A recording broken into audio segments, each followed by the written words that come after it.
Hello friends, मैं शिव निचान आपका स्वागत करता हूं आपके अपने यूट्यूब चैनल पर। दोस्तों, आज की वीडियो यहां पर जो है जीएसटी में जीएसटी रिटर्न जीएसटीआर 3B को लेकर है। वीडियो को पूरा एंड तक देखिएगा। यहां पर स्टार्टिंग से लेकर एंड तक मैं आपको फुल प्रोसेस बताने वाला हूं जीएसटी के ऑफिशियल वेबसाइट पर। कुछ जरूरी पॉइंट्स का भी आपको यहाँ पर ध्यान रखना है। अभी रिसेंटली जो जीएसटी में नोटिस जारी किए जा रहे हैं उसका क्या रीजन है, तो आप ऐसी गलतियां यहाँ पर जीएसटी में रिपीट ना करें, ताकि आपकी जो जीएसटी रिटर्न है जीएसटी R1 के साथ साथ 3B भी सही टाइम पर सही तरीके से अपलोड हो सके। R1 की रिगार्डिंग मैंने काफी सारे वीडियो ऑलरेडी अपने यूट्यूब चैनल पर अपलोड किए हुए हैं। टाइम टू टाइम जो भी नए अपडेट्स आते हैं उनके रिगार्डिंग मैं वीडियो यहाँ पर अपलोड करता रहता हूँ। जीएसटी इनकम टैक्स के बेसिक फाइलिंग, रजिस्ट्रेशन प्रोसेस सारे वीडियो यहाँ पर अवेलेबल हैं। जीएसटी का ऑफिशियल वेबसाइट सबसे पहले यहाँ पर लॉगिन करेंगे तो आपकी जो है GSTR1 फाइल होना जरूरी है। उसके बाद ही आप GSTR3 भी फाइल करते हैं। यूजर नेम पासवर्ड के द्वारा आपको लॉगिन करना है। अगर भूल गए तो फॉरगॉट भी आप कर सकते हैं। लॉगिन करने के बाद आपको यहाँ पर क्लिक करना है रिटर्न डैशबोर्ड पर। रिटर्न डैशबोर्ड पर क्लिक करने के बाद यहाँ से हम जो है मंथ सेलेक्ट करेंगे। तो अभी मैं यहाँ पर मई मंथ के लिए आपको फाइल करके दिखा देता हूँ। कुछ जरूरी बातें उनका आपको साथ के साथ यहाँ पर ध्यान रखना होगा, ताकि आपको दिक्कतें ना हो, मिसमैच ना हो। जो भी आपने GSTR1 फाइल की है उसी के हिसाब से आपकी 3B है, उसमें डाटा ऑटो पॉपुलेटेड आता है। लेकिन कुछ चीज़ें ऐसी है जिनका यहाँ पर डाटा ऑटो पॉपुलेट आपको शो यहाँ पर नहीं करने वाला है, मतलब वो डिटेल यहाँ पर नहीं आएगी। तो वो डिटेल्स आपको जो है यहाँ पर मैनुअली ऐड करनी होगी। ठीक है, तो अब GSTR1 फाइल हो चुकी है। सेकेंड स्टेप में यहाँ पर आपको GSTR2B यहाँ पर आपको देखने के लिए मिलेगी। उसके अलावा GSTR2A। तो ये दो ऐसी यहाँ पर आपको वैल्यूज दी गई हैं जिससे आपने जो भी ड्यूरिंग द मंथ में कोई भी गुड्स, कैपिटल गुड्स या सर्विस बाय किए हैं, तो वो डिटेल्स यहाँ पर ऑटोमेटिकली आती है। ठीक है, तो आप अपने डाटा को एक बार वेरीफाई जरूर करें। 3B बढ़ने से पहले जो 2B है उसका प्रॉपर एनालाइज आपको करना है। कौन कौन से ITC लेने के लिए आप एलिजिबल हैं वो ध्यान से आपको चेक करना है। तो यहाँ समरी दी जाती है, समरी के बराबर में यहाँ पर डिटेल दी जाती है ओल्ड टेबल्स की। इसमें ITC कितना आपको अवेलेबल रहेगा, क्या नोट अवेलेबल है, क्या रिवर्सल ITC रिजेक्टेड, ये पूरी डिटेल्स यहाँ पर देखने के लिए मिलती है। ये केवल व्यू पर्पज से है। 2B आपको फाइल नहीं करनी है, आपको रिटर्न फाइल करनी है। 3B उसी के लिए पहला स्टेप है कि 2B को एक बार चेक कर ले। ऑल टेबल्स पर क्लिक करेंगे। उसके बाद जो भी यहाँ पर आपकी डिटेल्स आ रही है उनको एक बार वेरीफाई कर लेंगे।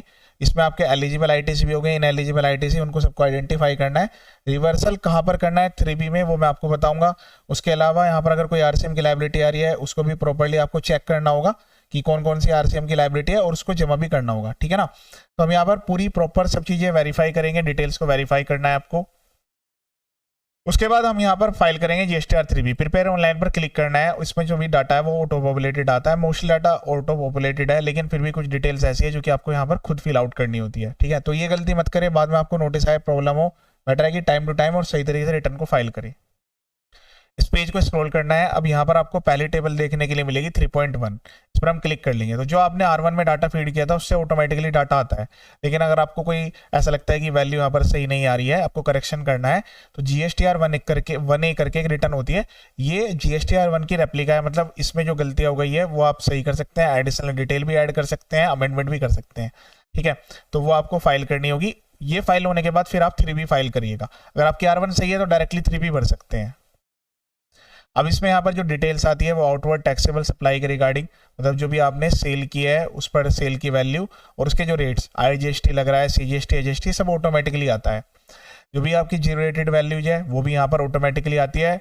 अदर आउटवर्ड सप्लाई और नॉन GST सप्लाई ये भी टेबल्स ऑटोमेटिकली आती है। केवल ऐसी यहाँ पर रो नंबर D है ये कि यहाँ पर ऑटोमेटिकली रिफ्लेक्ट नहीं होती। इसका क्या मतलब है, जो सप्लाई आपने परचेज की है कि कुछ ऐसी सर्विसेज हैं जिस पर इनपुट टैक्स क्रेडिट आपको यहाँ पर क्लेम करना होता है। RCM में आपको टैक्स की लायबिलिटी पे करनी होती है और उसी पर ही आपको यहाँ पर इनपुट टैक्स रेट मिलता है। तो पहले 3.1 में उसकी लायबिलिटी क्रिएट करनी होती है।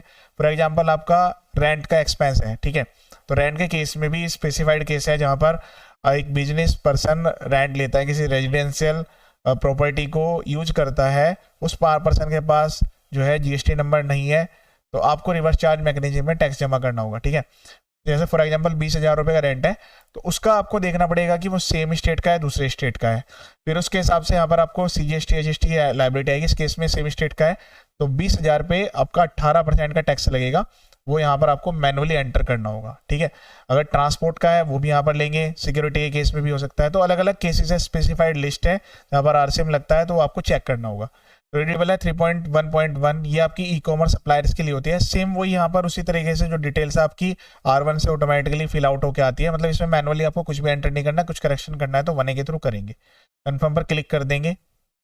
उसके बाद आती है टेबल नंबर 3.2, ये टेबल आपकी फ्रिज है, इसमें कोई भी एडिटिंग आप नहीं कर सकते हैं। सबसे इंपॉर्टेंट टेबल इसकी होती है टेबल नंबर 4, जिसमें आपका टोटल ITC आपको देखने के लिए मिलता है। ये भी हम पूरी एक बार डिस्कस करेंगे। पहले वाला जो इसका पार्ट है इसमें पॉइंट देगा है 1 से लेकर 5 तक। तो पहली जो रो है वो इंपोर्ट ऑफ गुड्स, ये डाटा ऑटोमेटिकली आता है। सर्विस का भी डाटा ऑटोमेटिकली आता है।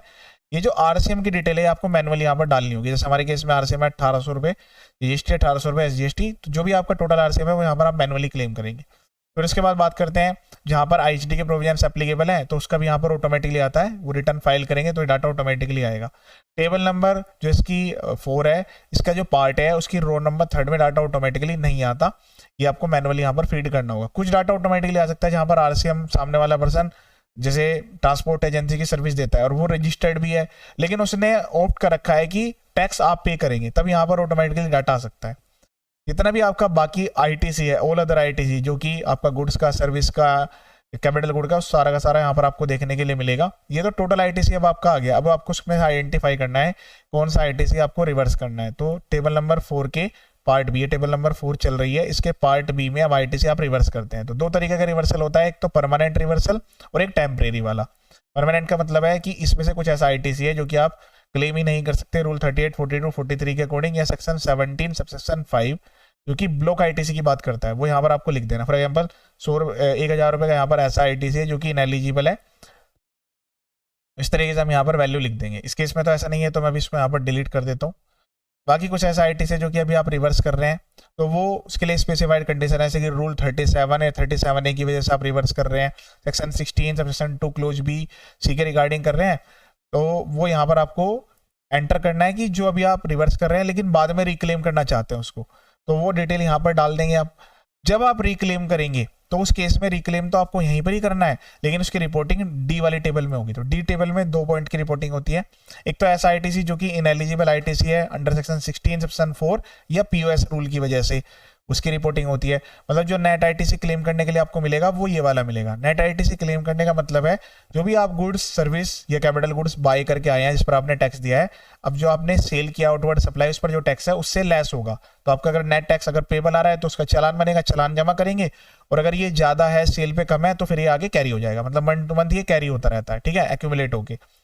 जब आप इस वाले ITC को जो कि यहाँ पर रिपोर्ट किया उसको रिक्लेम करेंगे तो उसकी डिटेल यहाँ पर आपको रिपोर्टिंग पर्पज के लिए देनी है, क्लेम ऊपर ही होगा वो, ठीक है। इस तरीके से डिटेल डालनी है, कंफर्म पर क्लिक कर देंगे। उसके बाद बात करते हैं टेबल नंबर 5। टेबल नंबर 5 में जब आप कोई ऐसे गुड्स यहाँ पर बाय करते हैं, गुड्स सर्विस या कोई भी ऐसी चीज़ें जो कि नेचर ऑफ सप्लाई है, इनवर्ड सप्लाई परचेज की यहाँ पर बात हो रही है, क्योंकि यहाँ पर आपने कंपोजिशन डीलर से लिया है, एग्जाम्प्ट नेचर किया, नील रेटेड किया है, नॉन GST सप्लाई वाली है, की डिटेल यहाँ पर आपको एंटर करनी होती है। इंटर का मतलब अदर स्टेट है, इंटर का मतलब लोकल है, तो कोरस्पॉन्डिंग रो और कॉलम्स बनाए गए, यहाँ पर आपको वैल्यू देने रिपोर्टिंग पर्पज के लिए। उसके बाद कंफर्म पर क्लिक कर देंगे। लास्ट आपकी जो यहाँ पर टेबल बचती है 5.1, इसमें यहाँ पर इंटरेस्ट की कैलकुलेशन होती है। इंटरेस्ट है वो ऑटोमेटिकली कैलकुलेट होकर आता है, तो इसको आप कम नहीं कर सकते, इंक्रीज कर सकते हैं। जो लेट फीस है वो भी यहाँ पर आपकी लास्ट रिटर्न से ऑटोमेटिकली कैलकुलेट करके आती है। इसको एक बार रिकम्प्यूट पर क्लिक करेंगे, उसके बाद यहाँ पर कंफर्म का बटन आएगा, इस पर यहाँ पर क्लिक कर देंगे, ठीक है। उसके बाद सेव GSTR 3B पर क्लिक करेंगे और प्रोसीड टू पेमेंट पर क्लिक करेंगे। प्रोसीड टू पेमेंट पर क्लिक करने के बाद नेक्स्ट पेज आपके सामने इस टाइप का आएगा। अब यहाँ पर ITC का जो आप एडजस्टमेंट है वो ध्यान से समझिएगा। जो भी आपकी आउटपुट लायबिलिटी है रिवर्स चार्ज की यहाँ पर देखने के लिए मिलेगी, अदर देन रिवर्स चार्ज की यहाँ पर देखने के लिए मिलेगी, तो उसकी डिटेल्स यहाँ पर आपको आएगी। अब उसकी जो एडजस्टमेंट है वो आपके ITC से होगी। तो ITC के जो एडजस्टमेंट के रूल है वो कुछ इस तरीके से हैं। जो IGST का आपका आउटपुट लायबिलिटी है, पहले वो IGST से सेट ऑफ होगा, फिर उसके बाद CGST से, फिर SGST से। मतलब पहले जो है आपको IGST का IGST से होगा, जो अगर यहाँ पर फिर भी आपकी लायबिलिटी बचती है तो CGST SGST से होगी। फिर बात करते हैं CGST। तो CGST पहले आपका IGST से एडजस्ट होगा, बाकी जो बचा हुआ है वो CGST से एडजस्ट होगा। सेम SGST है, SGST पहले आपका जो है IGST का बैलेंस है वो पहले खत्म होगा, अगर कोई बच जाता है तो फिर उसके बाद SGST से खत्म होगा। ये CGST और SGST आपस में एडजस्ट नहीं हो सकते, ये ब्लॉकेज यहाँ पर रखी गई है। डिटेल्स आने के बाद हम इसके बाद मैक पेमेंट पर क्लिक करेंगे, एग्री टू, उसके बाद यस पर क्लिक कर देंगे। इस टाइप का यहाँ पर मैसेज आएगा, ध्यान से एडजस्ट करिएगा। एक बार ये एडजस्टमेंट कंप्लीट हो गई तो आप इसको बैक नहीं कर सकते हैं। ठीक है। फिर इसके बाद स्क्रॉल करेंगे, प्रोसीड टू फाइल पर क्लिक करेंगे, उसके बाद वेरिफिकेशन करना है और आपकी 3B फाइल हो जाएगी। ऑथराइज्ड पर्सन सेलेक्ट करेंगे, उसके बाद यहाँ पर क्लिक करेंगे, फाइल GSTR3B भी DVC, इस पर क्लिक कर देंगे। Registered email ID mobile number पर OTP जाएगा। OTP को जैसे आप यहाँ पर वेरीफाई कर देंगे, आपकी रिटर्न है वो फाइल हो जाएगी। फाइल होने के बाद इस टाइप का मैसेज आएगा, ओके पर क्लिक कर देंगे। यहाँ से आप चाहे तो अपनी GSTR3B डाउनलोड करके अपने पास रख सकते हैं। ध्यान रहे आप रिटर्न फाइल करें, हर महीने एक एक्टिविटी और करें, सर्विस पर जाकर रिटर्न्स में जाकर यहाँ पर टैक्स लायबिलिटी एंड कंपैरिजन का टूल दिया रहता है, इसमें आप एक बार पीरियडिकली इसको चेक कर लें। जैसे मैं 26-27 का मैं आपको चेक करके बता देता हूँ, जो इसमें आपकी R1 और 3B की जो लायबिलिटी है वो मैच होना जरूरी है। इसको यहाँ पर स्क्रॉल करेंगे, यहाँ पर आपको कुछ सीट देखने के लिए मिलेगी, तो इसमें R1 3B के कंपैरिजन दिया रहता है, इसमें कोई मिसमैच नहीं होना चाहिए, अगर है तो अगले महीने में अमेंडमेंट कर सकते हैं।